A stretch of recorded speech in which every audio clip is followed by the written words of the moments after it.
This episode of Lords of the Storm is brought to you by our sponsors over at Patreon, where you, yes you, can also support the show. Just head over to patreon.com/Lords of the Storm to become a patron today. Heroes, gather tribute and earn my favor.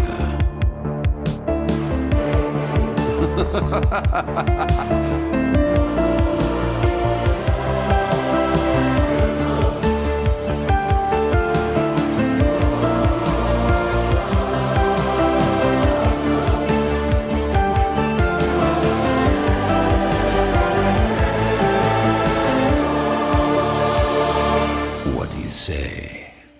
Are you ready to begin? Oh, yes, we are. Hey, everyone. What's up? My name is Greg Gizmozord Parker, and you are listening to Lords of the Storm, episode 119, the weekly Heroes of the Storm podcast for you, the true Heroes of the Storm. I'm joined tonight, of course, by the Zord Lords themselves, Mr. Kevin Multizord Ellis and Ryan TBK Zord Reader. And on this week's episode, Malthael officially enters the Nexus, along with a bunch of goodies. Season 2 of 2017 is here, and we get you caught up on the happenings in group stages at the mid-season brawl. But first, let's see how the other Zords are doing. Multi, how are you doing tonight? I'm doing quite well, and I think you solved the problem right there between the whole mouth and mouth thing. You just gotta yell because, it. all right, so hear me out. Yeah. All right. So Malthael is 2 syllables. We can handle that, right? Like, we don't call Greymane Gray for short. We call him Greymane. So let's say Malthael, but if we say Malf to be short for Malfurion, we're saving ourselves more syllables because he's 4. Malfurion. So I'm just saying, let's stick with Malthael and mouth. Does that work? Is this good? It's not going to work for me. I'll try. Not going to work? Okay. I will try. But I'm just saying, I'm asking this of the entire community, not just you. well, yeah. We are going to be saying it a lot Yes. in this week and next week, so Yeah, it's true. Anyway, may as well, I'm good. may as though. well land. All right. And TBK, how are you doing tonight? I'm doing really good. I'm excited. There's lots of good questions coming up tonight. Lots of awesome things to talk about. I saw a bunch of the mid-season brawl these past few days, so I'm super pumped to talk about that too. Yeah, and I'm excited to hear about it. I've been able to catch a few games, but of course I can't really get a chance when I'm at work. So I've caught a couple like on lunch break and a few over the weekend. But from what I've seen and what I've heard from the other games, it has just been absolutely nuts. So Yeah. and it's just group stages. But what have you guys been up to in gaming this week, Multi? You know, I've been playing some Heroes, of course, but I also want to bring up something else I've come across, and I just want to kind of raise some issues I have with this. So I was scrolling through Facebook earlier this week, and I came across this game called Mobile Legends, and it was claiming that it's a 5v5 MOBA on your phone. And so, you know, I think I'd seen it or maybe another one in passing before, but I finally, I got curious enough of, how do MOBAs work on phones to actually download it and try it out for the first time. And so, okay, I'm convinced enough now that MOBAs can work on phones okay. Like, the controls and that sort of thing are pretty good. But, man, this thing is a complete ripoff of not just League of Legends, which it does insanely. Like, the map is basically Summoner's Rift in this thing. But there's some Heroes stuff in there as well. As a matter of fact, okay, I don't know what character does it or any of the other forgettable characters either. But there's a character that has an ult that's basically Raynor's Hyperion, just a shadow of a ship sieging some turrets. And then one of their characters is a big panda tank, and his ultimate is, you guessed it, rolling around like he's in a barrel. So I don't know, how Blizzard would feel about this, or certainly, I mean, Riot would have, I'd say, even more of a beef, because that map is basically just Summoner's Rift. So I don't know if there's any legal grounds on copying people's work here or how that works, but it's, yeah. Anyway, that's my take on that. But Yeah, mostly Heroes. It's initially, I mean, I was gonna say, yeah, kind of like a lot of MOBAs kind of take things from each other, though. But I wasn't expecting that much. No, that's some specific stuff. So yeah, I don't know. Like literally, the League of Legends crossovers. If you kill the minion with the blue buff, it gives you cooldown reduction and mana regen. Like who would have guessed? So anyway, I've tried Vainglory, which was like I think it's like a 1 lane with like a jungle with a few camps, and it's 3v3, and it was all right. Gotcha. And I played it on the iPad, and I was like, this is something maybe I'll take to work and play on lunch, and then I never did. So yeah, I kind of see myself doing the same, just uninstalling. But, yeah. All right, TBK, what about you? What have you been up to in gaming? I did not play any MOBA phone ripoff things. Dude, you totally should, man. But I did play the real deal called Heroes of the Storm. What's it's that? awesome. It's super fun. I played Methodical.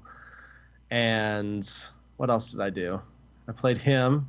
I'm going to be starting some Team League. Yeah. Here this weekend, so that'll be fun because I think I'm going to swear Hero League off completely this season. Okay. Wow. Fair enough. I may end up doing my 10 placements just for the extra gold and stuff at the end of the season rewards, but I've come to the realization, and I think I said basically the same thing last week, that I only have time to grind one. And if I'm going to grind something, I'm going to grind Team League. Mm-hmm. Yeah. Because I'm going to have a heck of a lot more fun doing that than I am doing Hero League.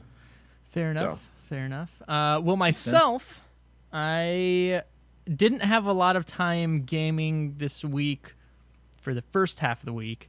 I finally did it. I hit the reset button on my computer. I was putting it off for a while because it is a pain in the butt to do. But the good news is it's running so much better, and I can stream again. So last night and this afternoon tonight, I've finally been streaming more. A lot of Heroes. I played a ton of Malthael. I've started my placement matches, so I've been having a blast with that. So I'll be doing that regularly now, which is awesome, and looking forward to it because I feel like I have been playing more Heroes this last week than I have the past couple weeks, but I don't know. It's just fun to be able to interact with people in there. But I have opinions on Malthael, like everyone does, including As do we all. But we'll get to that in a little bit. Let's go ahead and get into the show. TBK, what do we got going on for this week's weekly collection? This week, it seems a tad anemic, actually. Kael'thas and Lost Vikings are up as our heroes for our gem sale, but then we've only got 3 skins. We've got our Magenta Elite Agent Nova, which is the old Nova Master skin, Prototype Love Doctor Morales, and Dreambreaker Thrall. I don't know how they came up with the name for that one. This is Thrall. He will break your dreams. It's the green tinted sweet elemental rock with the green flame. It is cool. Ponytail. I love those Thrall skins. They look really awesome. And then the Judgment Charger and the Teal Saddled Battle Beast. Say that 5 times fast. Teal Saddled Battle Beast. Teal Saddled Battle. Yeah, you're right. Mm-hmm. Yep. Exactly. I thought you were going to pull it off. Charger, the first one went really well. Yep. Yeah, that second one will always get you. No, Judgment Charger, though, I'm excited about that one. I don't even think I have it, and I have the Judgment skin, so I might go for that. It's a really good horse. And speaking of horses, we have some information, because we were talking about the Crimson Hare mount, which is not a hare. I was very upset about a horse. This. But I know, right? Yeah. And so we had multiple people. We had multiple people tweet at us and email us that this is actually, Red Hare is actually the name of a horse that was owned by the warlord Lubu.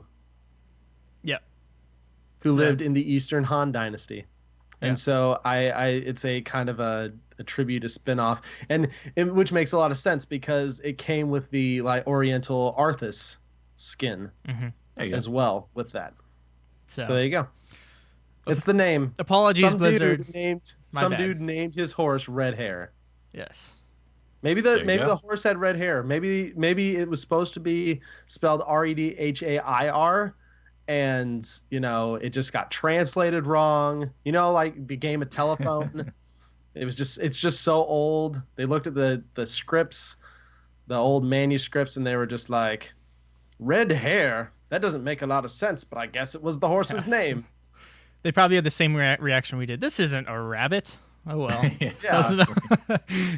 All right, I guess let's put it down in the history books. All right, multi-free hero rotation this week, and I have complaints about this one, kind of. Oh, do you? Okay. Well, I will just list it off and then defer to you. So we've got Cassia, Diablo, Jaina, Muradin, Nazebo, Raynor, Sonya, Uther, Varian, Zarya, Tyrande, Sergeant Hammer, Alarak, and Nova. So yeah, what's your beef? So, and maybe this has happened before and I just never noticed it. The only mage is Jaina. I don't count Nazebo. And in quick match this week, that has been extremely noticeable. It's like all auto attack, and it's been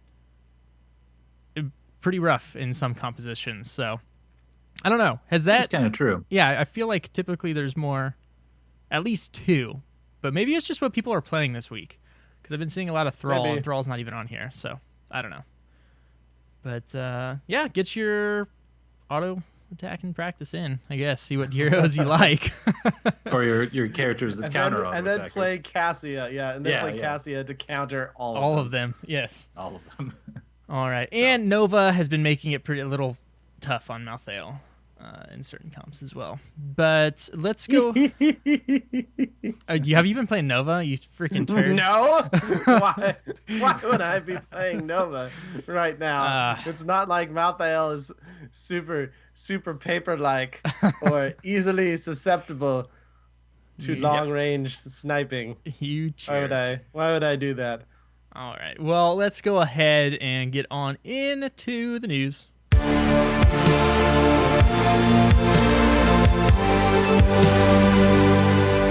Okie dokie. So this week, starting yesterday with the patch, we do have the Malthael's Bargain event going on. This will go until June 26th. We had mentioned 15 games with a friend as a Diablo character.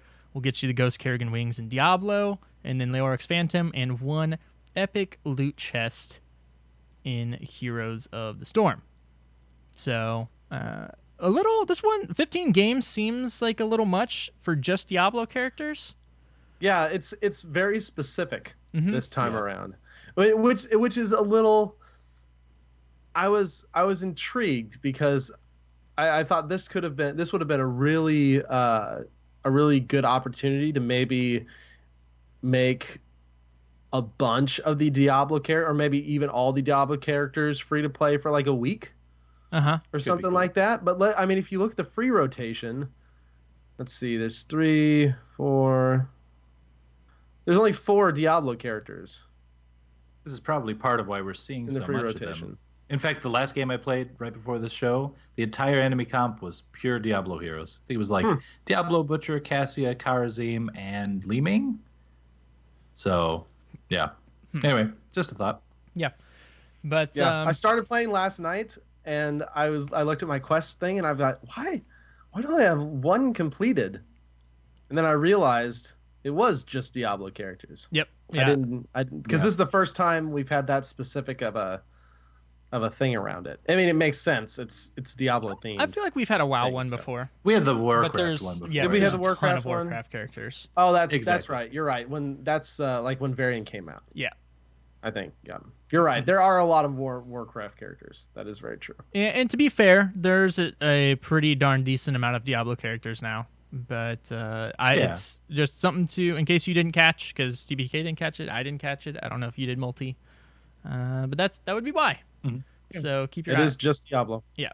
Also, there is a new Core Concepts article out, and this is part 1. So I imagine there'll be another part. But this is about team leveling, and it is fantastic. It talks about experience in the Nexus, kind of versus other MOBAs, flow of the game, early game, mid game, late game, tips and tricks. So if you are just joining us in the Nexus from another MOBA, or if you're another Blizzard fan just listening in, trying to check it out, trying to figure out this whole thing, which I feel like there's a lot more people still coming into the game now after 2.0. It's a fantastic, fantastic article. Yep, it is. And by the way, if you guys are coming from Mobile Legends, you remember that panda guy who has the barrel? Yeah, he comes from this game. You can play him here too. Yes, you can. His name is Chen. Mm-hmm. What's his name in Mobile Legends? I don't even know. The characters are seriously that forgettable. Like, my main character I played was the bow girl. I don't know. Okay, fair enough. Ash? Yep. Or Tyrande? Yeah, basically. All right. Anyway. As well as 2017, man, they're ahead of the gun this time. We have the rewards. We have the mounts for Season 2 already. What the heck is going on? So, as you would imagine, still got the Hero League and Team League portraits. You get the gold and the mount. These things are freaking awesome. We have the... I really like the look. Yeah, Me the too. Earthbreaker Grizzly mount. And my favorite thing about this one specifically, I actually like the regular version more than the epic. I agree. Because of the weird head armor that he has. But this really is nice because, you know, it gives everyone the opportunity to get this mount that's really cool looking just by playing your 10 placement matches. And then it's still something for the masters to get that still looks cool and can show that you're a master, but it doesn't look quite as cool. So I don't feel bad about the fact that I will probably never get masters. I kind of felt the same way about the Raptors, though. Yeah. That's a good one too. So, the weird face thing. I agree. So, At least we get one. Right. I'm completely okay with that. It's good to have some exclusives. I mean, there's nothing wrong with a few exclusives here and there. And remember, to clarify, you have to you can do your Team League 10 placements, and that will automatically get you the base mount. But if you want the base mount from Hero League, you have to hit plat. correct. Right. There were a lot of people at the end of last season. I saw a ton of the chat channels asking for people to do Team League placements just for that reason. So there's actually like a slash Team League. That's channel, true, I too. believe, Yeah. that you can join for that. And it's worth noting, too, Season 2 did start this week, and it's going to run until the week of September 12th. So it's a good summer season. Yeah, it's a decently long season. that it is. A lot of time to get ranked in your queue of choice. Yep. I did want to point out that the mounts we're kind of back to the whole elemental animals thing that we've had previously. But I do like this one. It's a different take. Yeah, It's not like they just reskinned the war bear or anything. Exactly. They made it interesting and new, so it's cool. yes. Something.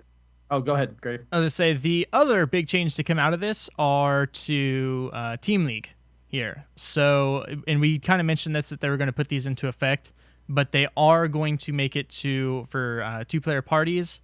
If you're queuing up, you've probably already noticed this. That is going to become quite lengthy because they are wanting to make sure that you are matched up evenly now instead of getting the bronze versus masters match. And if you queue up as two, it's going to give you a warning if there is possibly a long wait that you can get into that queue or cancel and find some more party members or play a different game mode. So this is really interesting because this actually isn't just for two. This is for Team League in its entirety. Okay. Regardless if you queue as 2, 3, or 5. I think you only get the warning in 2. Because of course the 2-player queue is by far the most popular and the longest you're gonna wait. Yeah. Inside Team League. This is interesting because this is potentially both really good and potentially really bad. I've already been sent a few screenshots of a fairly high ranked 5-man team with a 9,000 second queue. And the interesting thing about this was when they first announced this, I thought this was going to be a opt-in type thing. So say I queue up for Team League, and after it's been searching for several hundred seconds or 600 seconds or something, I figured I'd get an option of find match or continue to wait for best match. Right. And it sounds like this is just a straight across the board Team League change to you will stay until it finds a good match. Mm-hmm. Which it in a just lot of warns you cases, about it. yeah, and which in a lot of cases is probably good, but for the extreme highs and potentially even the extreme lows of the spectrum, we're already seeing this, especially for the extreme highs. You could be sitting in queue for a really long time. Yeah. And so I'm sure this is going to be something Blizzard keeps an eye on, because regardless of how close your match is, I don't think anyone wants to wait 9,000 seconds Yeah. I mean, for a match. Right. Yeah, for a 25-minute game. Yeah. And the issue with this, like you said, the highs and the lows, when they went and adjusted where they wanted their rankings, they showed the new bell curve, where the majority of people are, I think, between high, silver, and like platinum. So, yeah, they'll be able to find matches, with acceptable queues. But then the issue is, even if you can opt into something, that would create, then it's okay, now it's the lows versus the highs if you opt in. And I don't feel like a ton of lows are going to want to do that once they figure out that's what their only matches are. So, honestly, it's more of a closest, right? Yeah, but that's, it would be. I would hope it would be the middles versus the highs, or the middles versus the lows, but and the not middles, like the lows versus the highs. If the middles aren't clicking that, I don't want to sit in this queue because their queue times aren't that long, then they wouldn't ever get matched up against the highs. Yeah. So my point is, it introduces a new problem. Yes. It fixes something, and then introduces a new problem that wasn't there before. It creates a little mini game in which people might try to exploit it somehow. So yeah, you could say the fix to this would be getting more people in Team League with, perhaps a team finder. Maybe. I feel like I've written something about this. No, I've never heard anything about this idea. Yeah. Just, a 2,500 word blog post about team finder thing. No big deal. It's true. I mean, that's really what it boils down to, right? Is Heroes needs some sort of in-game team finder or team creator or something. Yep. Yeah. Until then, Team League is not going to get all that much more popular from season to season. In fact, I don't know. I mean, and I have yet to play Team League this season because I've just got the evidence that people have been sending me. I'm going to start playing some Team League this weekend, and it'll be interesting to see, what the queue times end up being. But it's one of those things that if people on the high end and the low end are having to wait so long, then maybe they just stop playing, and then that's more people out of the Team League queue instead of more people into it. I don't know. It's good for the middle and bad for the top and bottom, maybe, I guess. Yeah. And that's kind of where I'm at right now. Like you mentioned, you only have time to grind one thing out, so that's why you're going Team League.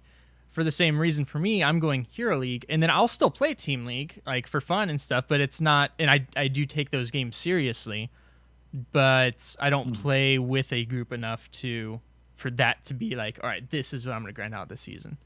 I'm kind of in the same boat. Uh-huh. Go ahead.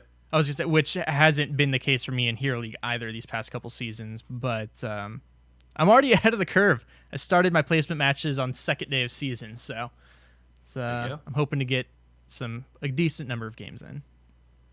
Yeah, sounds like a plan. I was only going to remark that I'm kind of in the same boat as you there, but if I was going to take Team League seriously at all, or even really play it, at this point, I don't think I would dream of going in with two, which is kind of lame because I've got my buddy on the Cavalry, Tank Zord. He and I would, back in our League of Legends days, really just duo it up and get in there and master a lane comp and do all that kind of stuff. And I mean, unless I do that in quick match or unranked, I'm not really getting the experience without the long wait times. So Yeah. Yeah. And you know, in some ways, and I think I mentioned this before, I think my stance on this has kind of evolved. I don't think anymore it would be terrible to get duos in Hero League back. And maybe even potentially keep duos in both Team League and Hero League. Then you can split up that two-man queue population some. Yeah.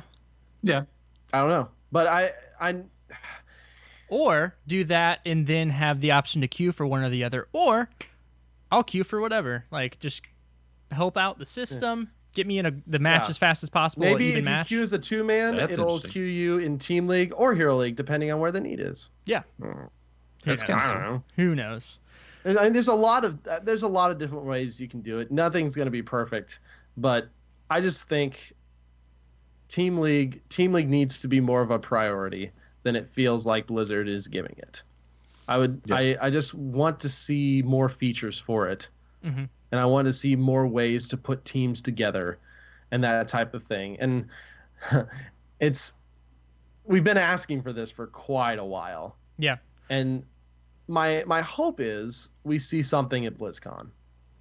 I at this point I'm just kind of resigned myself to that's probably the place where a big announcement would be or a big overhaul would be, if anything. And if so, great, that's fine. I can wait a little longer. They may need to tweak some things in the meantime. It'll be interesting to see what their data shows for wait times across the board. I really hope we get some sort of blog post or something about this a few weeks out to see how this change actually went, or if this change gets reverted in favor of just getting people games in a timely manner. But if I will be extremely disappointed if BlizzCon comes and goes and we don't have anything more on Team League, because I feel it would be a massively, massively wasted opportunity, because that's, again, in my opinion, that's where the front and center attention needs to be in this game, is bringing people together, being able to easily meet people, and then getting real five-mans going, because that's where this game shines the best. Yeah. And, like we and Blizzard have both said a bunch of times, Team League is the way this game is meant to be played. But at the same time, it's kind of a double-edged sword, because it's obvious their focus right now has been bringing new players to the game and growing the player base, which is great. Which is good. And maybe one of the reasons they haven't, and who knows, they could be working super hard on Team League right now. But maybe one of the reasons it's slow to change is because there aren't many people playing it, so it's harder to make informed decisions on their part based off the data they're getting, which to do that, they need to make changes, but they also need to get more players in the game. So it's it's like one big vicious cycle mess that they have to sort through. But, all we can do at this point is kind of wait for it. Another issue people have been having is the Hanamura. I think I'm finally there. No. I think I'm there. You've hopped on the Hanamura hate train. Yeah, I think I'm finally there. It's a beautiful map, but it's beautiful. There's literally zero wrong with the art or the setting or the scenery on that map. It is literally entirely a gameplay issue. Yeah. So there was a Reddit post, and the title of it was Infernal Shrines got a balance change after 5 weeks. We're now 6 weeks from 2.0 launch, and they're yet to acknowledge that Hanamura is fundamentally flawed. Well, they have acknowledged that. Travis got on and said, they've seen issues since launch, and they're undergoing internal testing right now. The question that this immediately pops in from this is, okay, so you're making tweaks to this map, and you admit that there's issues wrong with it. You pulled Haunted Mines out when that happened. Why haven't you pulled this out? Because and not only that, it's still it's still in the ranked rotation this season. Right. Mm-hmm. And you just admitted that you're doing internal testing. Why is then, and if you're doing internal testing and fixing something, obviously you've decided there's flaws and there's issues too. So why are you putting a map that has flaws and issues into the next season of ranked Yeah. when you're working on it right now. Unless, that doesn't make any sense to me. Yeah. Yeah, even if especially since Towers of Doom is not included e- in the ranked rotation right now. That makes no sense. That's a great map to play and watch. Yeah. Anyway, But even if like the fix they have right now is like awesome and stuff, that's not something you want to just throw in and change on a map that's in your ranked play, like in the middle of a season. You want that out so people True. can get used to it in the quick match before you bring that in. But another interesting thing, because they've responded to a lot of posts on this thread, one of the best ideas I've seen, and I've seen a lot of people agree with it, was Bakery came up with a solution that he wanted to double core health, make it to where payloads shot 2 fires, or shot 2 shots, and then if you took down a keep or a fort, it still only added 1. So now you need the same amount of regular payloads, and then taking a structure doesn't have as much impact as it currently does. So that kind of fights against the, just pushing meta and things like that. They said that they played around with something similar to that, and it was a sound concept, but it was more complicated than they liked. And they said simpler changes are achieving similar results. So I'm curious as to what that is. Part of me feels like it's just adding more core health. I mean, yeah, essentially the biggest problem on Hanamura right now is because it's a 2-lane map and because of the way the objective works, pushing is king. Like, it makes the most sense to push down your opponent's forts or push down a fort and a keep and kind of ignore the earlier payloads and then just turn 1 in for massive damage. And then, or to get that keep down and then just have that sapper pressure, which in this 2-lane sort of map with so much going on and just adding something else the enemy team has to worry about is just such a huge deal, especially as you mentioned with such a low core health that like the map has just become push. Yeah. And it's crazy. Payloads are just not that much of a thing. Like, that's crazy to me too, because you remember when we first saw the map and when we were first kind of talking about it and everything, the meta was just totally different on it. And yes, it's because we hadn't figured it out to this level. But you remember, like, one of our original complaints was, oh, well, it's cool, but no one pushes ever. We're all just fighting over carts the whole game. Like, we had originally the opposite problem, and now, it's evolved into, what it is. We were wrong. So, well, I mean, it's still a payload map. You're just not escorting the payloads. You're escorting the minion waves. That's what you're doing. Of course. Yeah. Escorting the minion waves. That's how it works in Overwatch. Into the buildings. Yes. Just like every other map.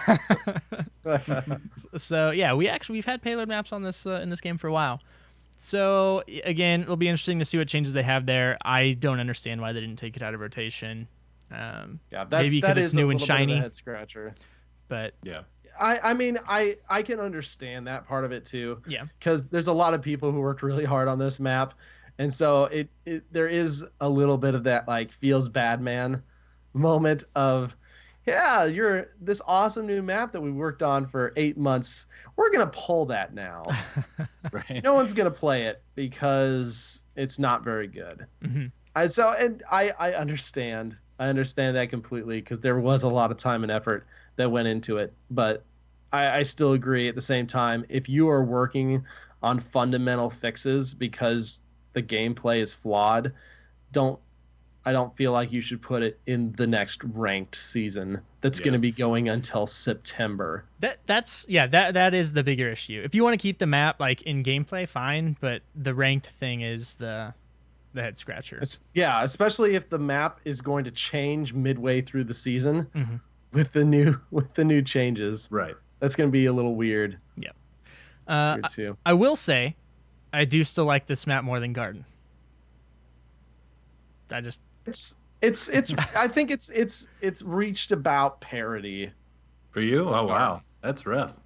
Yeah, I did play my first Garden game in quick match in a long time.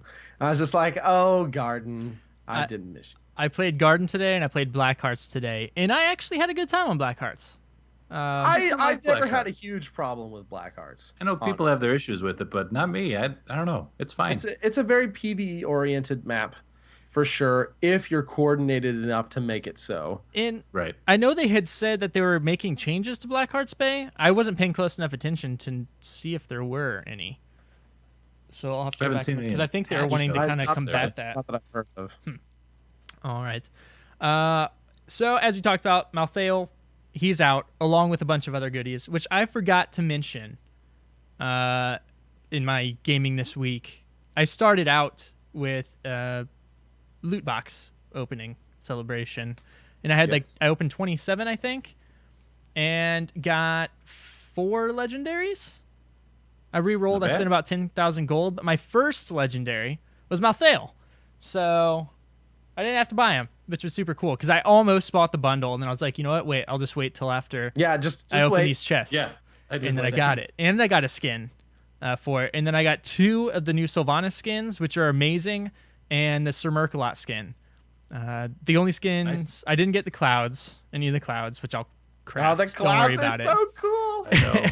And I then don't know so which one to cool. craft though, because I actually opened 54 of my loot boxes because I went a little crazy. I just wanted a cloud, and so now I'm in that boat where like I want to craft one of these right now. I'm hoping I get them all eventually, but I don't know which one to do. what?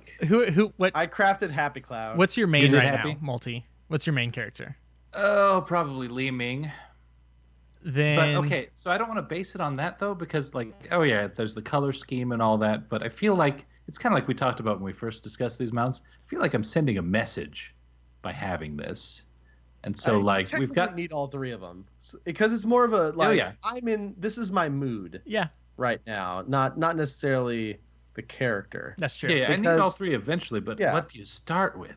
You started with Happy, so Yeah, because I'm fairly happy most of the time. fair point. Fair point. I played Stitches on Happy Cloud, and so Stitches was on a Happy Cloud with the Rainbow Trail last night, and it was wonderful. That's pretty good. It makes sense to start out with Happy because if you are having such a bad day and you're so pissed off, so you get to the point where you're going to spend those shards to let people know you're pissed and tilted, then you're truly tilted enough to use the mounts. So Fair point. It's the It is- nerd rage cloud. yeah. That's right. It is worth noting that, like it from what I've been able to tell, and this may have been the case since 2.0 launched, the new mounts and potentially skins. I didn't look at the skin prices, but the new mount prices for shard crafting are more expensive than normal.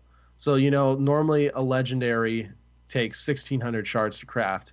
I believe the clouds take 2,400. Oh man. So I think this is like and we'll have to keep an eye on it because I don't remember reading this specifically, but I may have just missed it.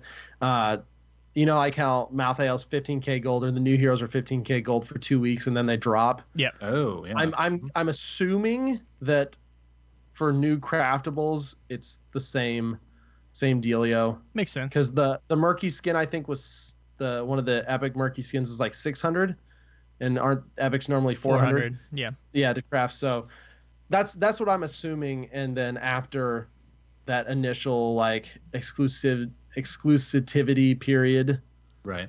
they'll drop down to the normal 1,600 400 crafting prices. But I couldn't Technically- wait. I had to drop really? 2,400 big boys. Yeah, I think can't I have blame like you there. 5,000 right now, so I think I can hold off until they're cheaper. I think. I was actually going to hold off anyway, just on the philosophy that I'm getting whatever this summer stuff is. I don't even care. Yeah. So if it happens to drop in one of those, then I've kind of, allowed that to happen a bit easier. Not get a duplicate out of it, I will say I'm banking on my theory from last show being correct because I opened all my loot boxes when this patch dropped. Yeah, So hoping So that they I'm wouldn't banking be. on the theory that the summer stuff, which is not in game yet, so it looks like it is being held for this summer event that is coming. I'm banking on that will only be accessible, at least for now, from those special summer loot crates that we don't know exactly how we will be getting them yet.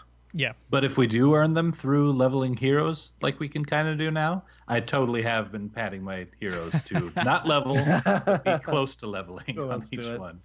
Okay. So It'll be that's interesting to been a see how thing. it's implemented. I'm very intrigued to see how it's going to be. But I made the bet, and I opened all the loot boxes for the new regular content drop, and we'll see if the event stuff also goes into the regular pool as just random stuff, or if it's exclusive to the summer loot boxes. Okay, fair enough. So in the patch that came with Mouthfeel, there really weren't many changes from what we discussed in PTR last week, but Varian is now a tank and quick matching, which we talked about, and that is good. Mastery taunts are back, and then they also changed up your mastery portraits for your heroes under your stats tab. Now have like a nice little diamond around the level number. Get some bling. Yeah, I got some more bling. Like a few of my heroes have little horns now For what level? on there. It's I think post 25 maybe gets little horns. I have some or in the post 30s, or so something like that. I'll have to look. I didn't look that close. I just saw the little I'm not sure diamonds. what they all. I'm not sure exactly what they all look like because I don't have a level 100 hero, Yeah. and probably not a whole lot of people do. I imagine it's the same tiers as like the mastery taunt tiers. Yeah, that's what I assumed. All Yeah. right. So let's talk Malthael impressions here. I think my Malthael's like 7.5, close to 8. So I've played him quite a bit these past 2 days. What multi? we were talking before the show. You do not approve. So let's start with Well, you. I'm interested in your take on him. Okay, yeah, I haven't played him as much as you, so maybe it is just going to take some time for me to warm up to him, I guess. But I'm wondering if I will, and we'll certainly see by next week, because presently my my gut reaction, the games that I've played with him, I've kind of hated him. Like I hate saying that and using the word hate, but like I don't know, I really don't like his kit. It's just not. Maybe it's a playstyle thing. Maybe that's it. Maybe I'm just not the greatest Malthael yet. Maybe. I don't know. But what I feel like is that you have to rely on the E for so much. Mm-hmm. Like you have to. The Death Shroud is on just a long enough cooldown. I think it was, what, 8 seconds base anyway? And so you have to use it for the wave clear. You have to use it to close gaps for the most part. And I mean, you can use it for escapes, kind of, in that you can fire it off on a target back behind and then jump to it with Wraith Strike. But I mean, I didn't see myself in that situation a lot. And I don't know, the way Death Shroud comes out is like a slow line nuke that's somewhat easy to kind of dodge. And I mean, was that? Yeah, it is. And It so is. like, for death to descend upon someone in this way, for it all to be so slow and so methodical. And again, I'm kind of going off my my complaints from last week. I just don't think the kit is flashy enough. And I don't know. I don't like him. Yeah. I don't like him. Well, so my first match, I was kind of along the same lines. I was like, man, the E move's so slow. And I just didn't understand his playstyle yet. But I still do disagree with you kind of like on the flavor, like flashiness. I don't think like as Death, he is just looming. And I think the E, the speed of it really captures that, because it is like, to play him well, you have to be good at landing those E's. You have to. Oh, yeah. Like if you're missing those, you don't have good engage. You're not going to have any sustain, because his auto attack is, average speed. It's not fast. It's not slow, but it's not fast by any means. So he feels really nice to me. But I'm seeing a lot of the complaints on Twitter are kind of built around how slow the E is. So it'll be interesting to see if they increase that a little bit. Like, I'm okay with the delay and stuff. That's fine. But after my first game, something just clicked with me. And like learning to throw the E out, which targets and when to kind of, what's it called, where you go through them?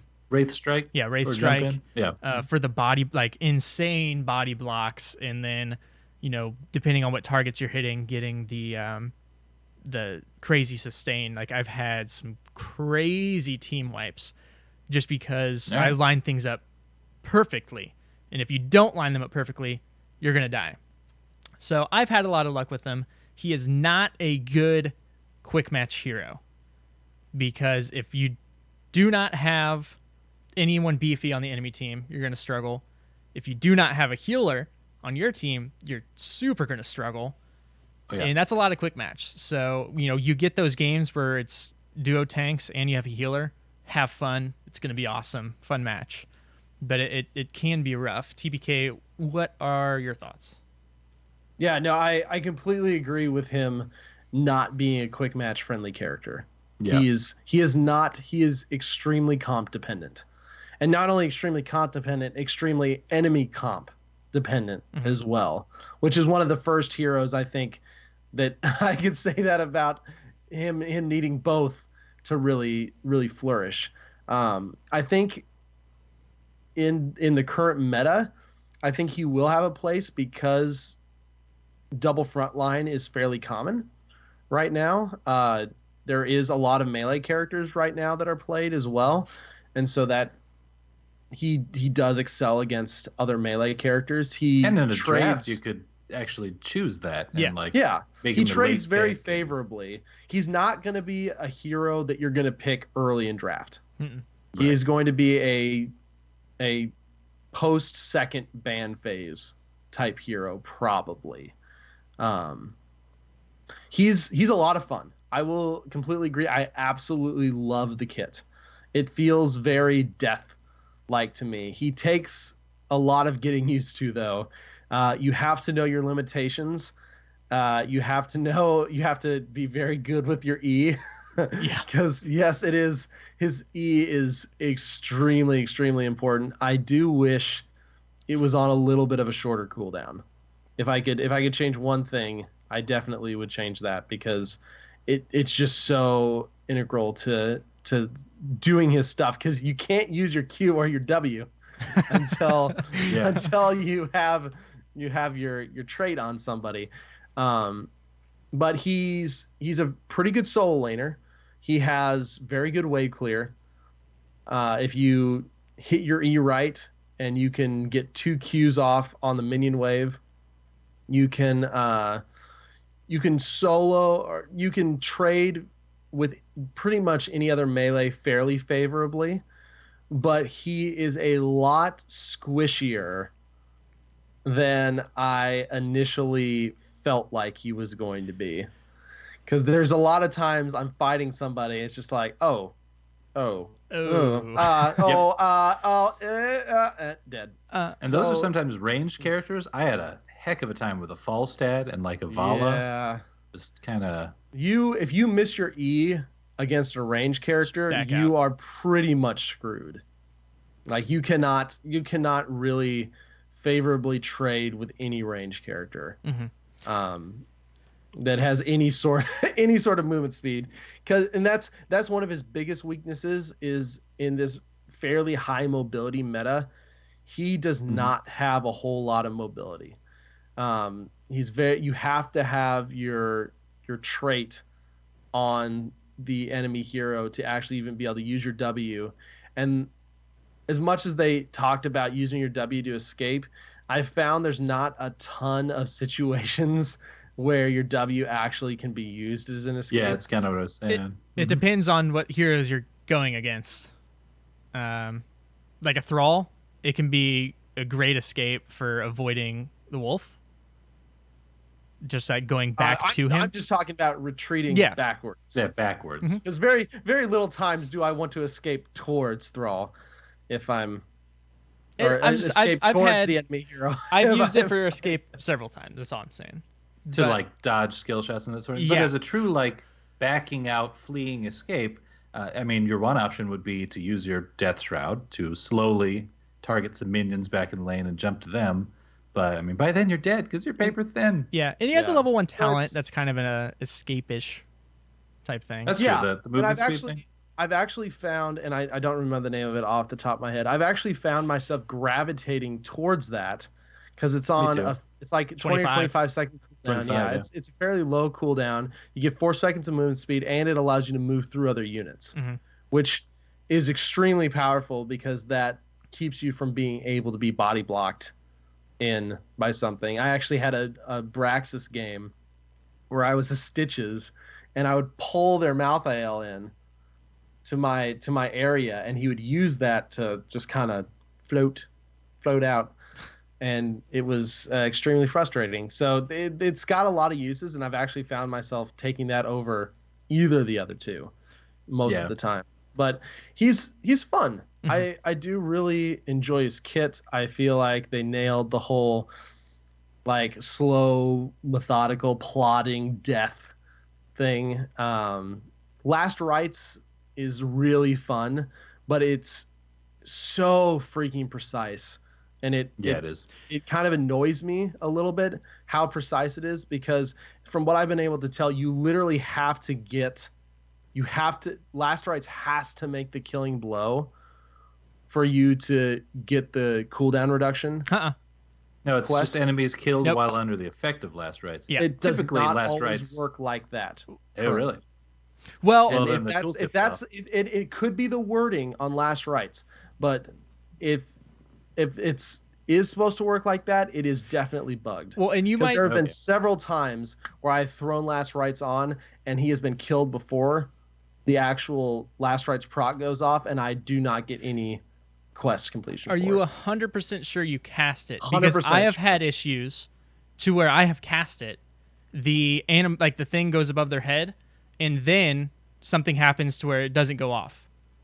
And I think it's a little buggy. Yeah, so right? I don't know if I don't know if it's like they have to be within a certain range still, or what, and it's not worded in like there's not enough description. But something does definitely feel like it's not working as intended right now. Because and I mean it's a little bit interesting, because if you look at the actual time limit you would need for the full cooldown reduction, someone mathed it out. If you perfectly Last Rites killed somebody every time it came back up perfectly and got all 12 in a row, it would still take like 8.5 or 9 minutes. Yeah, to finish the quest at absolutely perfect. That's on cooldown. Yeah. Absolutely perfect on cooldown. So I would hope, from a feel good to his kit design, and since you can't control the damage other people will do 90% of the time to other people, unless you're in a super team based environment where you say, "Stop! I've got Last Rites on him. Don't kill him first."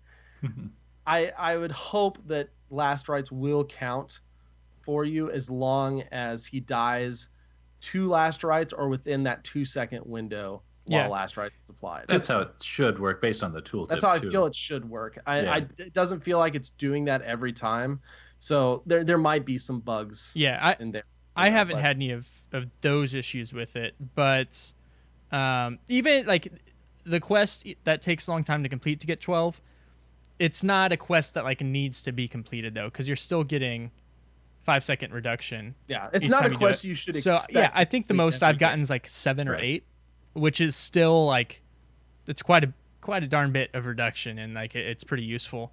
But yeah, I mean, so are you guys taking Last Rites over Tormented Strike? Because I kind of liked Tormented Strike. I am in most games, especially in quick match, like heavy melee comps or duo tank. Like the other one is great for sustain, but and the armor. Gotcha. The Last Rites is fantastic against Tracers, Novas, Zeratul, which I've been seeing a lot of. So it's like, get out of here, leave me alone, you're dead. But I think one of my favorite things about him is I really like his talent tree, and of course we'll figure out a build to go next week. But he has one that I'm wanting to try that seems like a good dueling build. I just haven't had the decision to do it. Well, I actually did one time, and it was on Braxis, and I was like, okay, I'm gonna solo top, go this dueling build, and then they sent 3 top. It's like, well, never mind. But I mean, I've dueled Thralls, I've dueled Artanis and taken him out, and it's been really fun. So I'm enjoying him. I wish he would be a player that I can just be like, all right, this is going to be like one of my carries in Hero League. Unfortunately, that's just not his role. He's going to be a niche character. He's going to be a team league character, I think. Yeah. Or at least that's where he's going to really shine. Is I hope to see him in competitive play, and I think he will be niche picked in competitive play. But I don't see him being It'll be interesting to see what the win rates are, I think. Yeah. Next week. Hot because Slogs, the initial ones are not looking bad. He's like, what, like 53 or something? I haven't even I haven't noticed. seen. Yeah, I checked it out earlier today. I mean, small sample size because he's so new, but he's starting out okay. All right. Well, I think we'll of course talk more about him next week again for Hero of the Week. But we've also had a lot going on this last weekend and throughout this week here with the midseason brawl. So let's go ahead and hop on into our HGC discussion.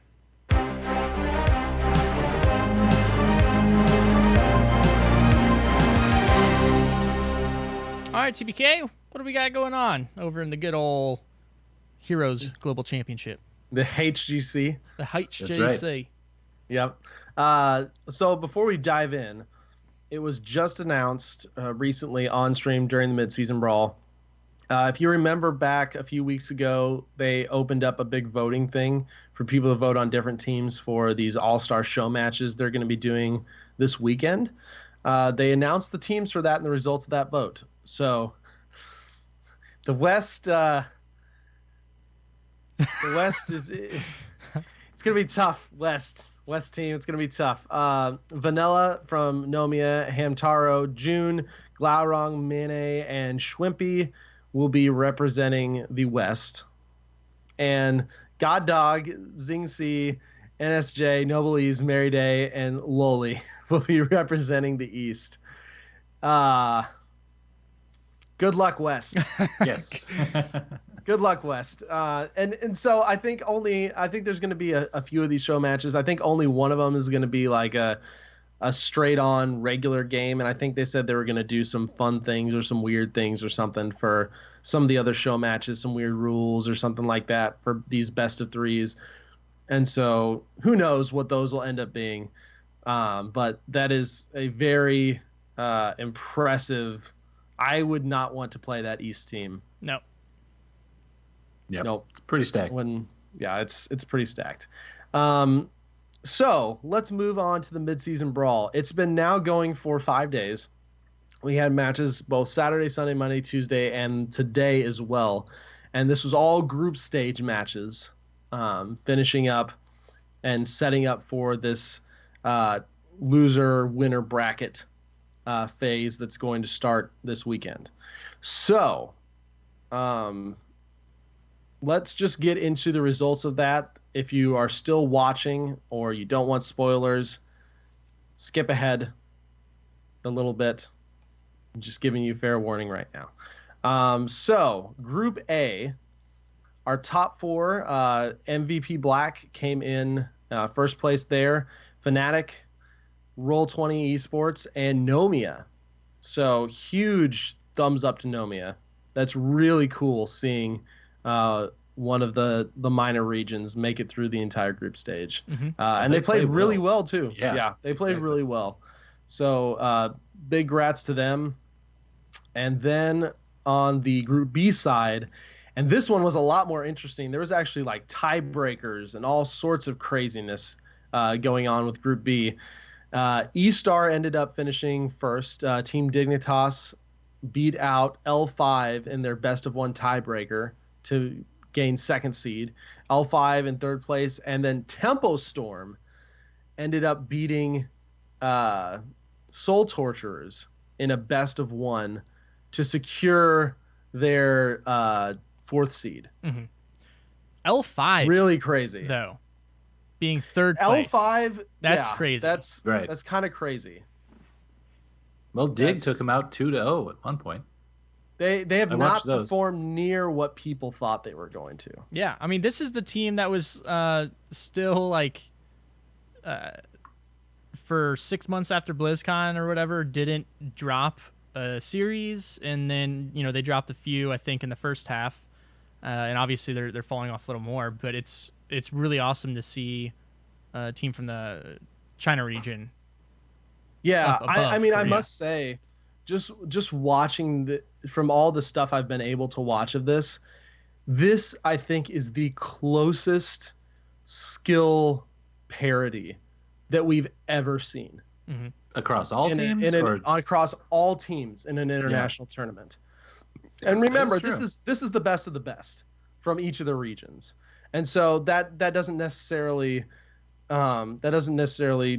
move on to the closest skill gap we've ever seen in each specific region. Yeah. Well, right. But from a high level regional teams, I feel like this is the smallest skill gap we've ever seen between the top teams from each region. Yeah. And it's awesome because that has made the games so good. Mm-hmm. Oh yeah, and there's been so many surprises because we went into this kind of worrying that, perhaps again, like we are with the upcoming deal there with the All-Stars, that the East would just kind of stomp all over the West. But there's been some major upsets. The first one that really got me was that Roll20 versus MVP Black on the first day. Took a game off of them. Not just took a game, that game was a stomping. So, Yeah. like that one. Very impressive. And there's just been so many interesting upsets like that. Was it Dignitas versus L5? Yes, that's right. Battlefield of Eternity game. Was that the first one?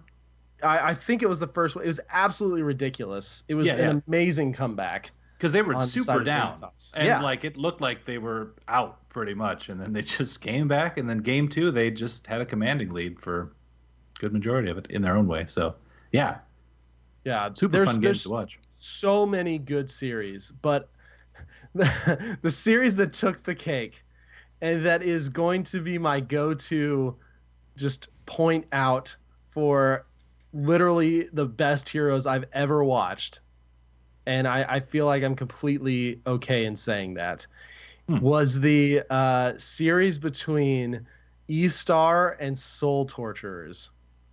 Okay. And this was the series that was actually going to decide the fate of Tempo Storm. Because Tempo Storm, if Soul Torturers had beat E-Star 2-0, then Tempo Storm would have automatically gotten 5th place and dropped out completely. Mm-hmm. Yeah. And if E-Star had beaten Soul Torturers 2-0, then Tempo Storm would have automatically got the 4th seed. But if they split, which is what ended up happening, then Tempo Storm had to play Soul Torturers in a best of 1 to determine that 4th, 5th place for the group stage. And let me tell you, E-Star is freaking nuts. Like they're seriously, their drafting is mind-blowing and their coordination is absolutely insane. And they had a draft that they had a Braxis draft with a Nova. They drafted freaking Nova in game 2. Well, you need that wave clear, man, on Braxis. They drafted Thrall, who we haven't seen in a long time, in game 1 of on Towers of Doom, and it was literally the most ridiculous Towers of Doom game I've ever seen in my entire life. I have to go back and watch these. You like, if there's any series that you watch, like besides the Dignitas L5 series was great, but if there's any series you watch, go watch the 2-game series for E-Star and Soul Torturers. It was just an absolute joy, and there were so many just freak out moments. And E-Star is just so ham, like team fighting. They're just so crazy, and I absolutely love it. Some of the best heroes I've ever seen, and if that's like an indicator of what we're gonna see, we are in for one heck of a weekend.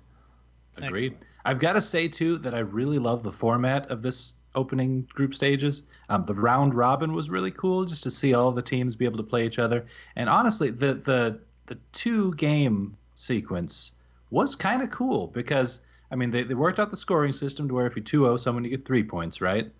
1-1 you get 1 point each, and then 0-2 obviously you get nothing. So that led to some of those fun little ranking pecking order issues that you talked about there with Tempo Storm, which to me is just fun to follow that kind of thing as well. And then also, like, you got a good enough sense of how the teams matched up by that anyway. And like, also I would have to think that when it comes to actually organizing this many games, it probably helped them out a ton too, not only in cutting down the number of games that each one of these would have to be, because imagine if they were all best of 3, right? There'd be way too much to watch. But on top of that, like, they just know how many matches they have on a given day. And I've got to think that helps make it just easier to organize this sort Oh, of thing. So yeah. I wanted to kind of gush about the format and that I like. Oh, it's an amazing format. I love it. Yeah. Yeah, I've seen a lot of people talking about how they would actually like to see this implemented into the seasonal play in the HGC for Honestly, yeah. the reasons that it helps with scheduling, makes it easier to schedule, like keep a set schedule of when games are going to happen, and it's great for story building because then you have teams that obviously you'll still have the O2s to score points, but then the cliffhangers on like when teams split 1-1 to build some rivalries or some story making between these teams to follow them along. So I don't know. I think it's great for international too, because especially for a lot of the minor regions, they don't get a whole lot of practice. Like these teams that are from the minor regions, some of these teams like Nomia are head and shoulders above the other competition. Yeah. That is in their region. And so just the way the system is set up, it allows some of these smaller regions to get so much more exposure, so many more games versus these other top teams. Yep. Whereas the other way it's been done, they'd play, 2 sets and they're knocked out and done. Yeah. Now this way they're playing everybody. Yeah, which is everybody. so cool. Mhm. Yeah. Mhm. I love it. It's a great it's the esports team really has been knocking the mid-season brawl out of the park. Yeah. I've been super impressed. Great production quality. Oh yeah. I love the I love the analyst conclave or whatever it is, one of the 10 names they're calling it. It's great. Having Fan as like the guest analyst has been really good. He does a lot of awesome breakdown play-by-play stuff. I love having Kalaris back. Makes me happy. Makes me sad for when this event is going to be over, because he just adds just a certain amount of cheekiness to Heroes, and it's wonderful. Yeah. All right. Well, make sure you guys catch those this week, and again, it's going to be fantastic, the highest level of play we've seen in Heroes thus far. Let's go ahead, TBK. What do you got for community content this week? So this week, and shout out to Sardonic, I promised him I would talk about this. Heroes Lounge, heroeslounge.gg. This is basically the European version, I guess, of Chair League. Yeah. And so they're just about to start their 4th season. Signups are now open. So yeah, heroeslounge.gg if you're on the EU side, and grab a team, go sign up. You can get casted. It's literally almost the same type of thing as Chair League is, but on the EU side. And it's great that tool is there to find a team to get some good competition in a more league style environment. So definitely check that out. Also, on the other tournament front, the registration is now open for the North American Open Division. And if you aspire to HGC, this is where you need to start. We'll have the link, of course, in the show notes. They've had a few tweaks since last season.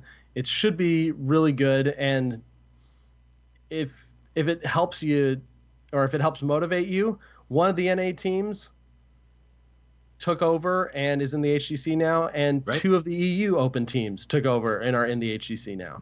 So it can be done one way or another. It can totally be done. So you'll want to get in and start acquiring those points. It's on a week-to-week thing. There is prize money too, which is really cool for I think 1 through 3, top 3 places in that. So check that out and get yourself a team if you have HGC aspirations. Yeah, absolutely. And then I want to mention something here that I want to start doing. If you've ever been to the live shows, I got a green screen, so I kind of do a background thing. I want to start switching up the backgrounds with some fan art.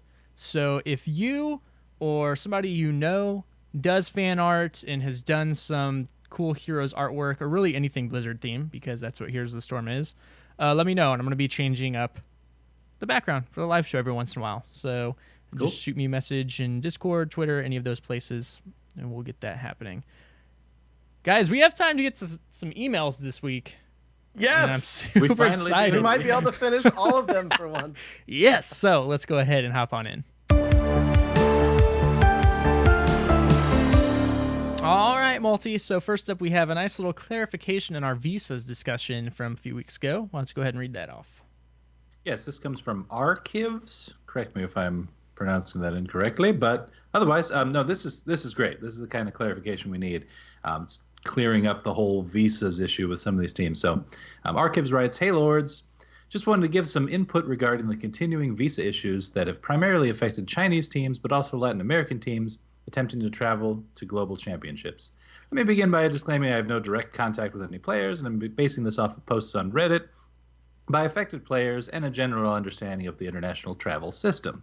First, it is important to note the difference between a passport and a visa. A passport is issued by your country of origin, and a travel visa is issued by the country you would like to travel to. To my knowledge, none of the players were denied passports by their countries. The denial of visas by the USA and EU to Chinese and Latin LA America. players, Latin America, yes, has nothing to do with any shortcomings on their country's end or Blizzard's. Basically, these players are being profiled as being unmarried, essentially incomeless young men without strong ties to their homeland. So the visa offices have identified them as a risk to attempt undocumented immigration. Because esports are not recognized as a legitimate profession by most governments, which let's work on changing that, they will not make exceptions for them. Essentially, anytime we have global events in the US or EU, we can expect denial of visas for players from these regions unless there's a change in policy regarding esports. And then he adds, I don't want to ramble on too long, but I hope this helps clarify the situation. I'm happy to answer any questions you might have. Love the show. So, no, thanks for that. I mean, I think help. it does, absolutely. That does help. It makes a lot of sense. Much like the Crimson Hair, we missed the mark on this one. It does make sense. I agree. I think we've just got to keep hoping that this keeps getting better. And I'm hoping, too, that as esports becomes more mainstream, we can maybe get past this hurdle a little bit better, too. So. Yeah. And hopefully, and this did kind of spark me, because I remember a discussion on this. I don't know if it was probably right around BlizzCon last year, whenever I don't remember what team couldn't make it, and they had to like combine two of them as something that will hopefully get better with things like the HGC, and with Overwatch League coming, big companies investing in it and it legitimizing the sport. So, hopefully it gets better, and it's just an unfortunate situation right now, but it doesn't sound like there's really anything Blizzard or the players are doing wrong. It's just unfortunate. No, that's true. Well, call your congressman here in the U.S. and just talk about esports. Yes. There you go. Have you heard about the HGC? Well, it's congressman. It is getting bigger. Like when I had a job interview last month or something, and the owner of this company was talking about how she selected me for an interview because my resume was really interesting, because I talked about the podcast, and we went through the interview, and then she asked me, she's like, so I'm looking at investing in some gaming companies because I hear it's a really growing industry. She's like, what's your opinion on these companies? It's like, okay, now I know why you gave me the interview. But it's good, like when people like that who are not interested in gaming at all and stuff are starting to notice this trend. So it is getting better, in fact. It is for sure. All right, so now we have another email here coming from Naraki. Yes. Okay. Naraki has a few questions for us, so I've broken them out. There's actually 3 here, so let's just hammer through these. Okay, guys. All right. So Naraki writes, with Malthael being now, how exactly do I word this? He's Malthael entering the Nexus essentially has brought us to a record of non-Warcraft heroes in a row. It's risen to 6. Personally, he feels as though this is Blizzard trying to make up for the 5 Warcraft assassins we got in a row previously. We all remember that. However, I feel like it needs to be asked, when is this going too far? I say this because part of the problem was not that we got 5 heroes from the same universe, but that all of them were the same role, except Varian, kind of. But out of 6 heroes released since all of this, half of them are still assassins, and the other one is more of an off-tank and only 1 support and 1 specialist. As with most things, Blizzard seems to have only gotten half the message. As such, I would like to know the Zord's opinions. Should they have released more warriors, supports, and specialists, or do you guys disagree with me?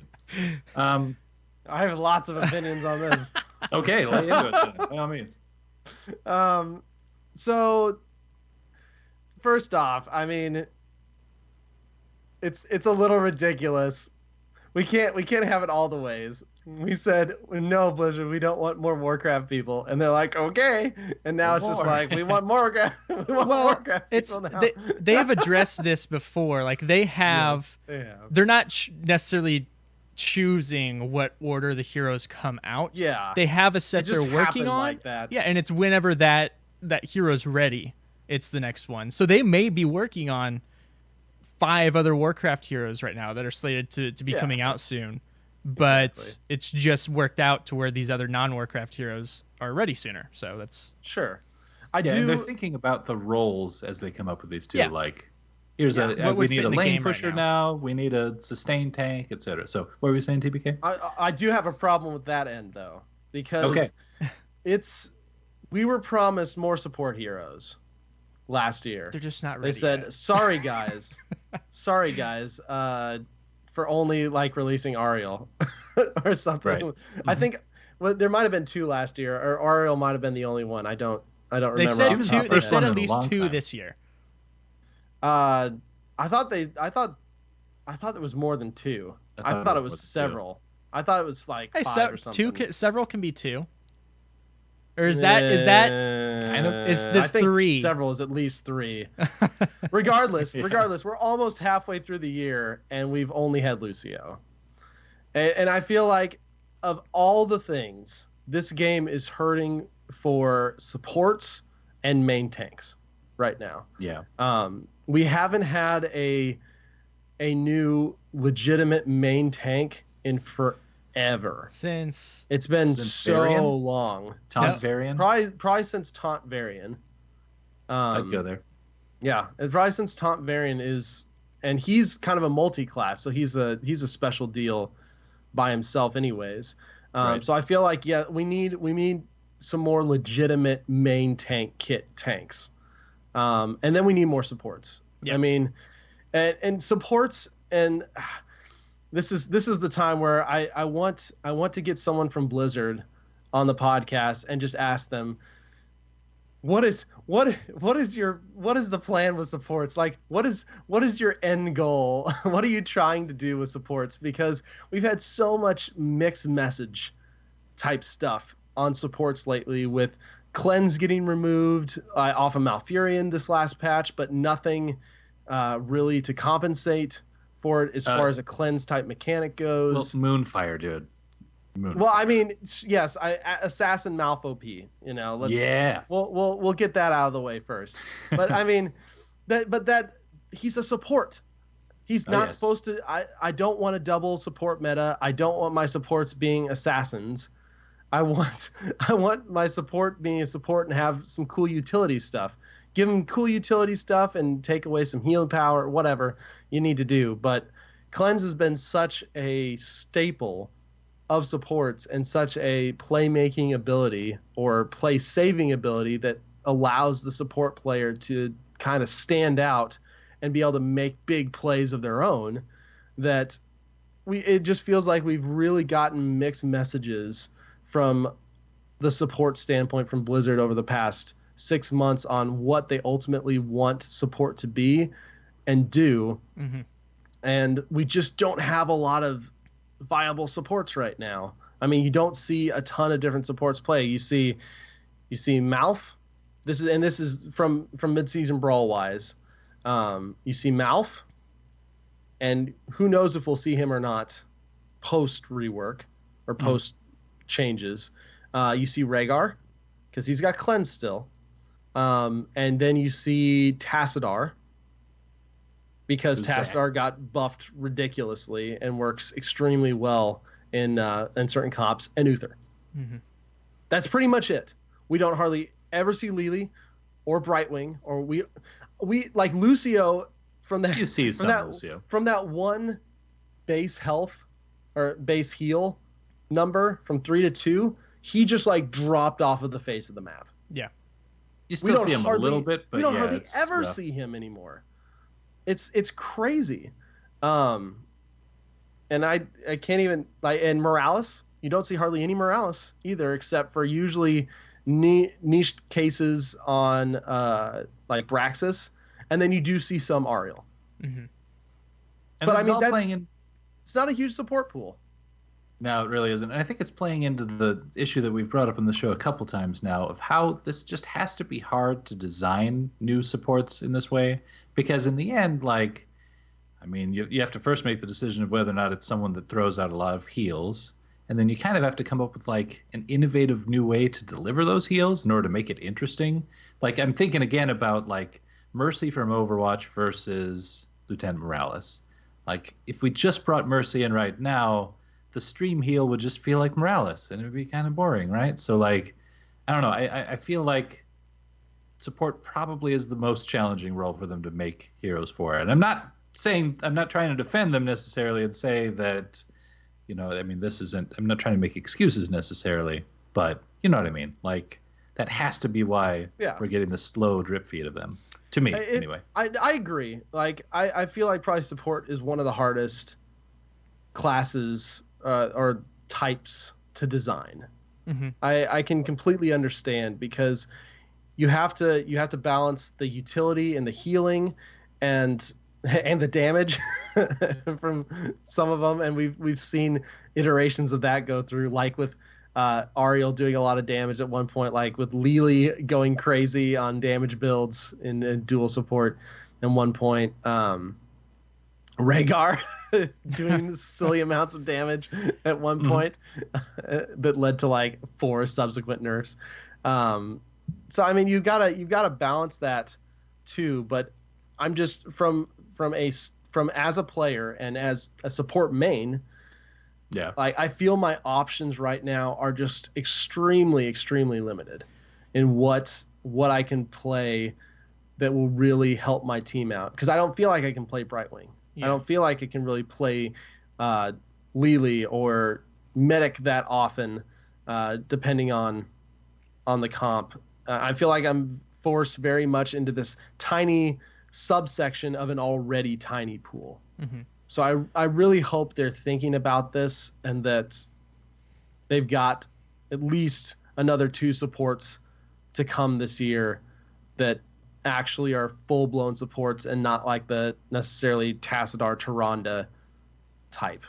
Yeah, and one of my worries is that they're thinking about it too hard because, obviously as they've been trying to bring more players in, they have expanded and kind of reached out to League of Legends streamers, had them come on and play the game. I'm sure they got a lot of feedback from them. But I've seen from a lot of people that play League of Legends and their opinions on support and heroes is that the support role is too impactful as far as what their current role is. There's too much healing. It drags on team fights. And so I hope they're not thinking about that too hard and deciding if they want to change the way supports are, because I think that's something that makes heroes very unique. Yeah, and I think it. I like it. And I think it and the works dragged well, on. and that's the way Heroes was designed. Yeah, and I've always liked the healing. The fact that team fights can last so long. Of course, you don't want it to get too crazy where things are just unkillable.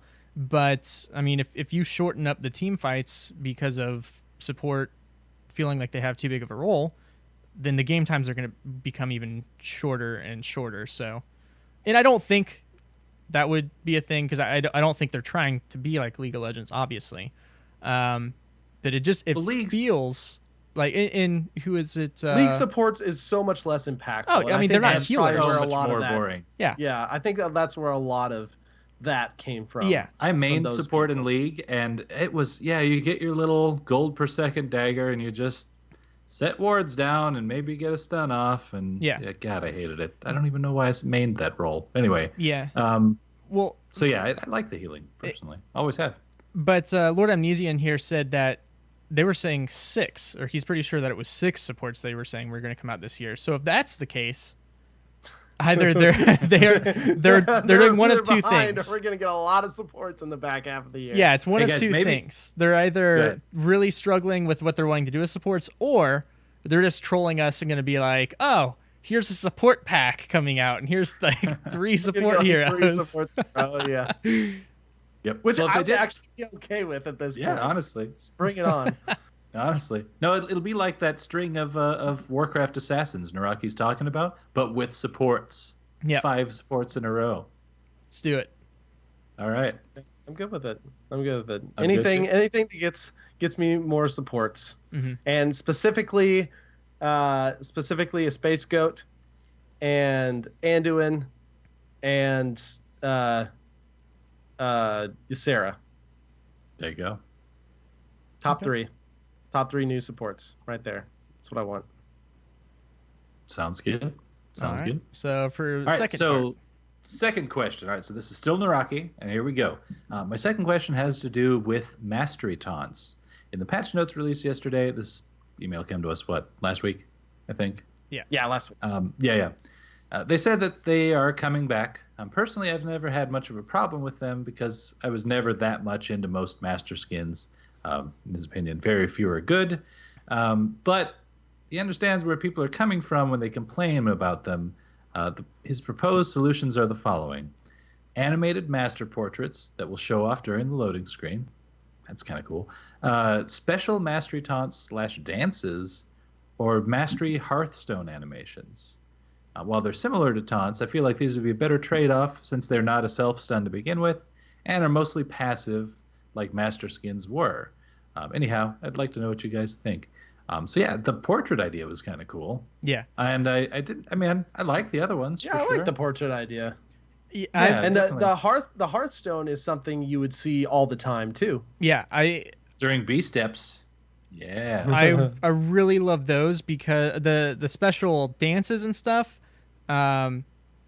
That probably would take more time than I would want them spending on that for how often it's used.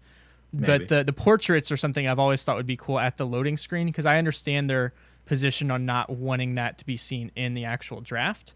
And then the Hearthstone animation, that's my favorite thing so Yeah, far, is I like a love that gold, idea. like a glowing gold instead of glowing blue. And it's actually kind of different in the animation as well, perhaps. Well, But I would be doing a fine even different if it was action? just like gold. Like Yeah. you don't need to spend time doing a different like animation for these heroes. Just like make the blue gold, and I think that'd be cool. I mean, Hearthstone does the animated hero portraits, right? When you get the gold. Uh-huh. Wait, are you talking about pressing B in Heroes, or are you talking about the card game? The card game. Oh, Card okay. I'm good. All right. Yeah, no, I know what you mean.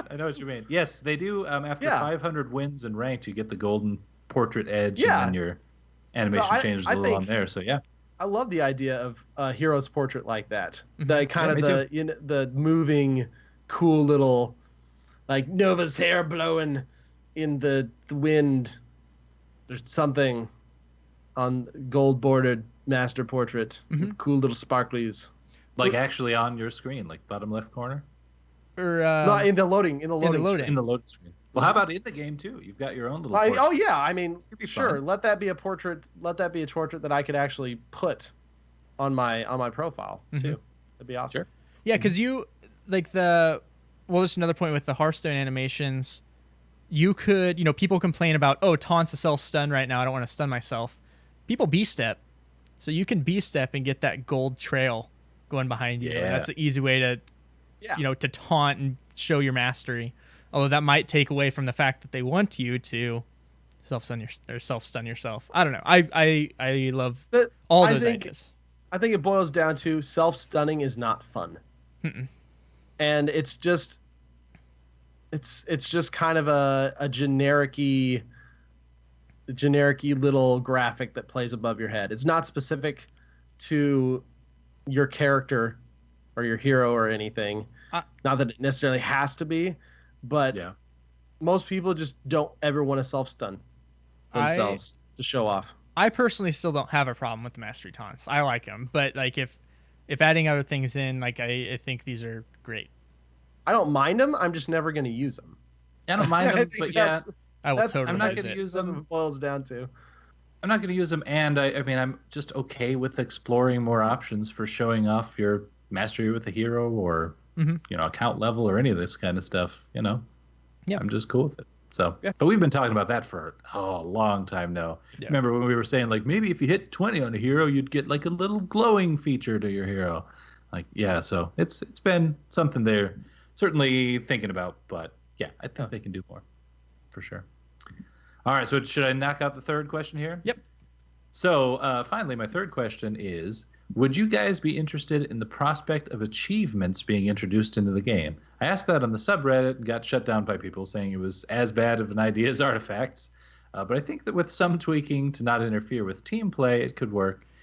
Anyway, sorry for the multiple and long questions. So no big deal. We just broke them out into 3 sections to make this work. So we appreciate it though. Thank you Yeah. very much. So okay, on this one, like I'm not gonna just shut him down necessarily, but I'm definitely not excited about it. In part because I've just never been excited about achievements ever, like in any game I've ever played. And so it's like it's just a taste thing. It's never been something I really farmed out, unless there was some sort of carrot at the end of the stick. Like, okay, let's go ahead and come out with this. I don't know if I would have pushed as hard as I did for Legend and Hearthstone if it didn't come with that card back, which I've been using ever since. So, it's stuff like that that gets me coming back to these types of things. So, like, I don't know. And you do touch on it here. It definitely would be really bad if it actually affected team play. Like, if it was, oh, you've got to get 400k siege damage. And so you chose a sieger and you just pushed your top lane the entire time, and it was actually affecting your game because you weren't coming down for the tribute or anything. Like, yeah, I definitely wouldn't want that. But what do you guys think about just like a higher level set of achievements? I I mean, there's nothing wrong with a higher level, right? You have to be so careful in this Mhm. type of game if you put achievements in, because you cannot make any achievements that will make you want to alter your gameplay in some Right, way. right. Yeah, like get a pentakill on Greymane. Okay, now I have a Greymane that's playing super aggressive in every team fight Yep. for who knows how long until he gets that achievement. Could be never. Could just turn this dude into a super aggressive Greymane. Yeah. You could do stuff like get 10 heroes to level 15, or I don't know, collect all Diablo heroes. It's There's really kind of hard. stuff like that. Yeah, it'd be really hard, I think, to do a ton of achievements though that weren't gameplay based Yeah. Like they in some way. and they what they would do achievements for is feels like kind of what the daily quest is already supplementing. Like they Yeah. used to have the portraits where it was get like all these StarCraft heroes to 10 and you'd unlock that Yeah, yeah. portrait. Those were cool. But now those that, still in? collections have changed. No, I think those are gone. Do they Aren't phase they? out with 2.0 or? I don't know. I'm honestly not positive. I know they They- mentioned that there were some portraits that were phased out. I don't know if those were included in them to where you can't get them anymore. But Yeah. I I see what you mean though. we can, That's we like can an check on achievement. that. yeah, but I would be Yeah. cool But yeah. with stuff like that. But as far as it would just be really hard to come up with enough stuff that's interesting because like I don't know the play this many games on a hero and stuff. Like I'm not interested in that stuff. Like I would be interested in that. Oh, get a pentakill, but that would be real bad for the game. So I'm fine with just like the daily quests, and I wouldn't want necessarily rewards being locked behind achievements that are play like so many games on this hero. Because I want to be playing the heroes I need to be playing to get better at the game and increase my hero pool. Agreed. And this happens in Overwatch. Technically, there are achievements that affect gameplay, and so it's not a huge deal over there necessarily. But I definitely, for the cavalry, we had one of our listeners write in a few times to keep us updated, and I'm blanking on his name off the top of my head. Apologies there. But he had farmed out all of the achievements in Overwatch and came out with videos of it, and it was actually really impressive in its own way. Like knocking off so many people in a given match and that sort of thing. So, but yeah, just here in Heroes, I don't know. It's got a bad taste in my mouth there. Yeah. And then our last question here for my everything. Yes, my everything, right? And so with this, with regard to Greymane out at the gate here, and so my everything says, when is Go for the Throat better than Cursed Bullet? The only time that I can think is if it was a quick match environment with no tanks. Also, do you think that Samuro has a place in teams over other stealth assassins? So I want to first say that I'm glad you brought up your Go for Throat question here because I'm actually wearing my Go for the Throat T-shirt right here. Here she is. It is one of the new Jinx shirts. And Yes, it's yes. wonderful. Please give us money, Jinx. Yes. For the advertising. Yeah. Shoot, I that's should have good, worn that's mine. good. Next time. Anyway, so okay, you guys both actually play more Greymane than I do. I could give some answer, but I'm guessing yours would be a bit more refined. So, was it TBK? You're a Wolfman man, right? I have played lots of Greymane in my Yes. day, and I love how they changed Cursed Bullet because it made the ults very situational. Cursed Bullet is very good if they have a heavy front line or or a single high health target that you want to burn down. Just because it's on a very short cooldown and it's just a massive chunk of health right from the get go. Go for the Throat, however, can be really good if you have a diving style team. Because you don't want to do Go for the Throat. Ideally, you don't want to be diving the backline by yourself. Yeah. Because even with Worgen armor you get, he's still pretty squishy. And if you dive the backline by yourself, you're most likely gonna die. Mm-hmm. Like that's just kind of how it is.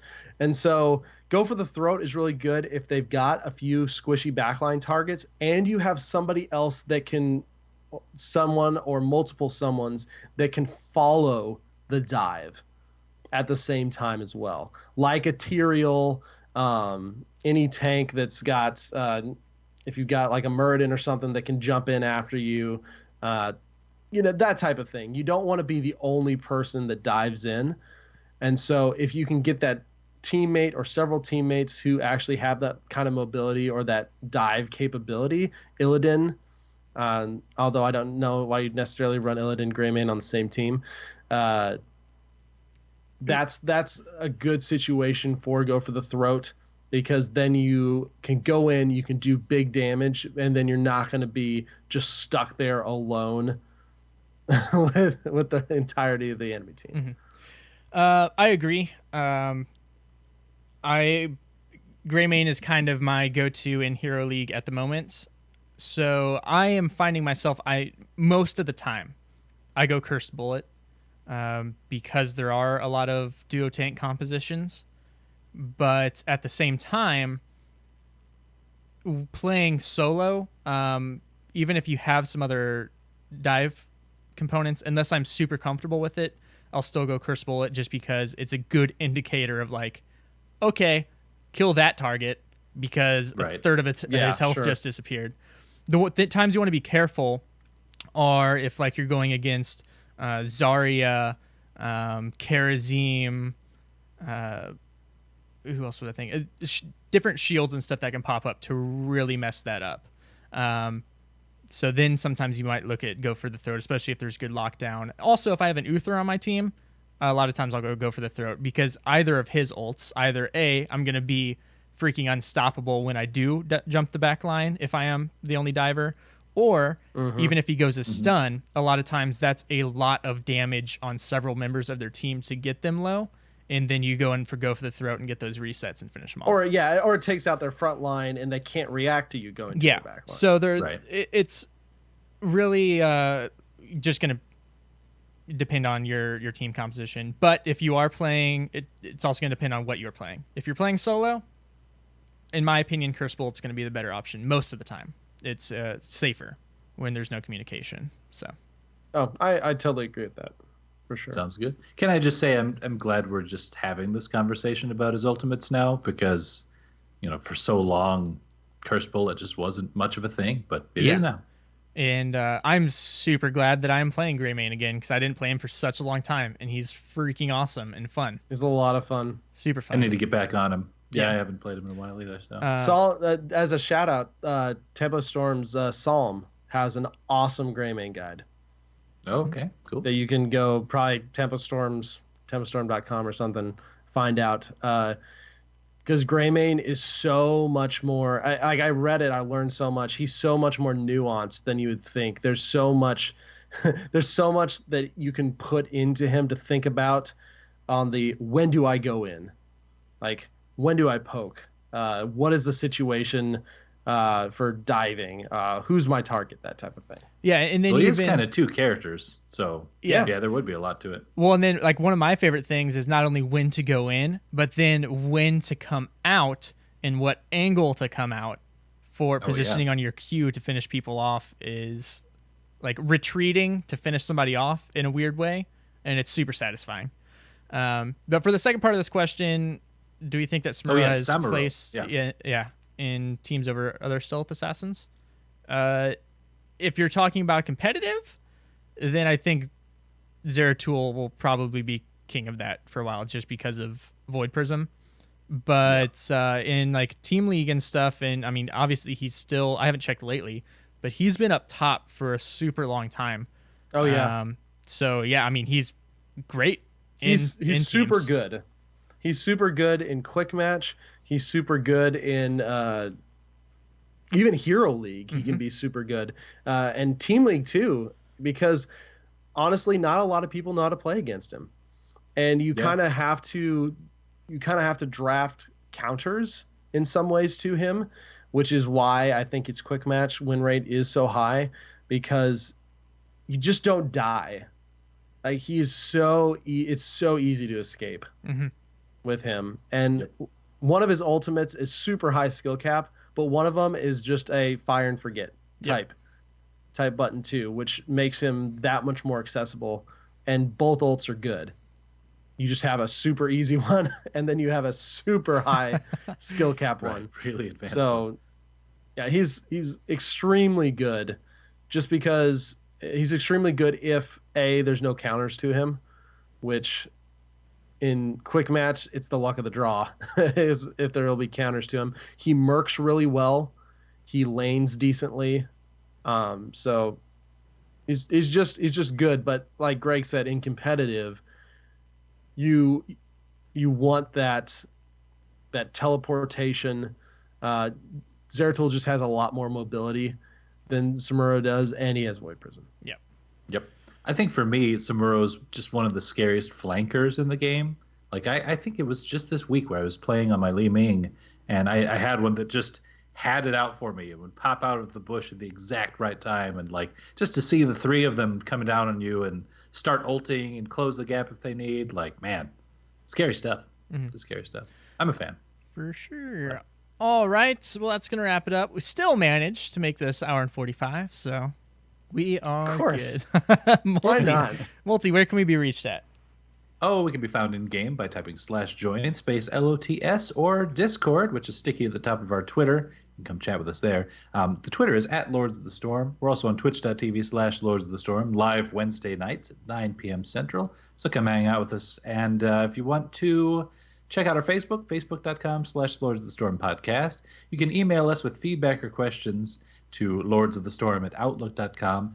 And if you want to help out the show, there's a couple ways to do it. We've got, of course, if you want to leave us positive reviews out there, 5-star iTunes and that sort of thing, Stitcher, wherever, we'd appreciate that.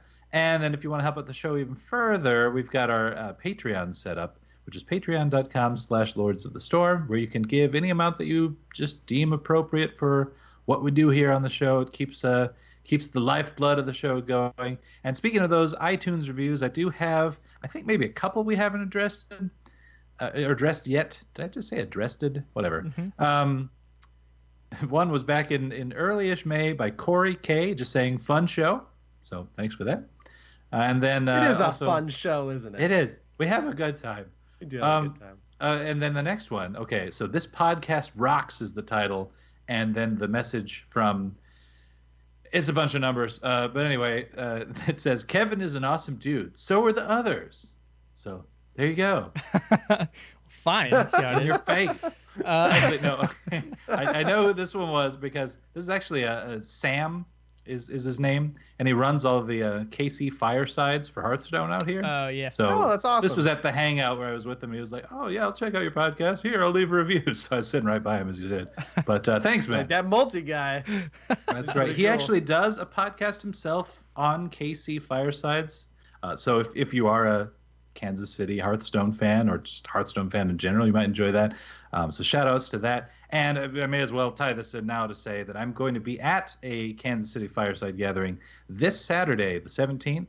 It's actually at the Boulevard Brewing Company, and Nice. it's a ticketed event. Yeah. So it's like $25, but then all you can drink, and then they've got like themed stuff up there. And actually, I think I'm not still fully sure, but I think the Well Met podcast folks are going to be there too. So it's like a Blizz Pro thing, but then also put on by Casey Firesides, Tempo Storm, and all this. So That's cool. yeah, it's going to be a good time. And so if you're in the area and you want to check it out, I think tickets are still on sale at kcfiresides.com.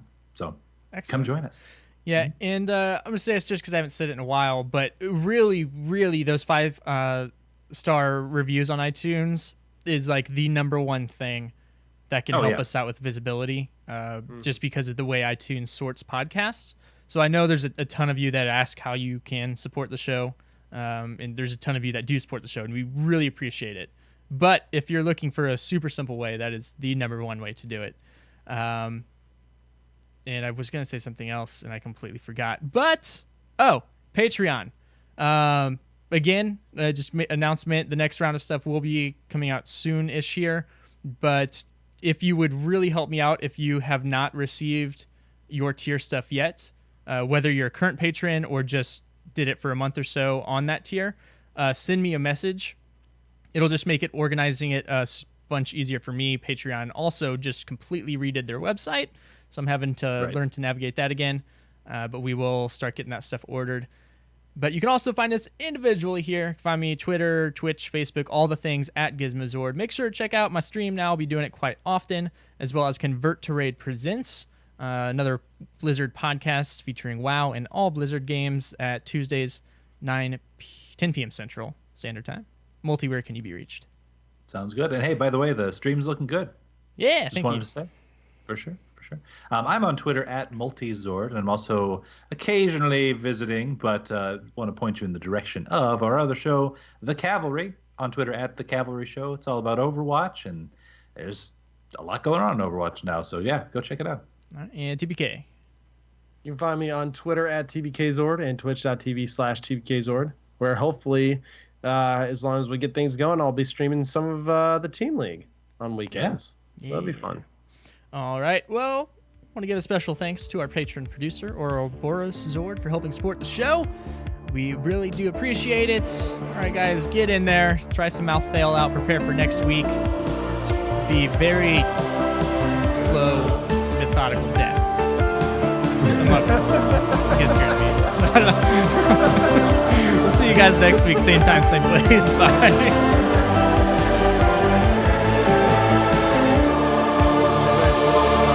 Enough. I shall do no more.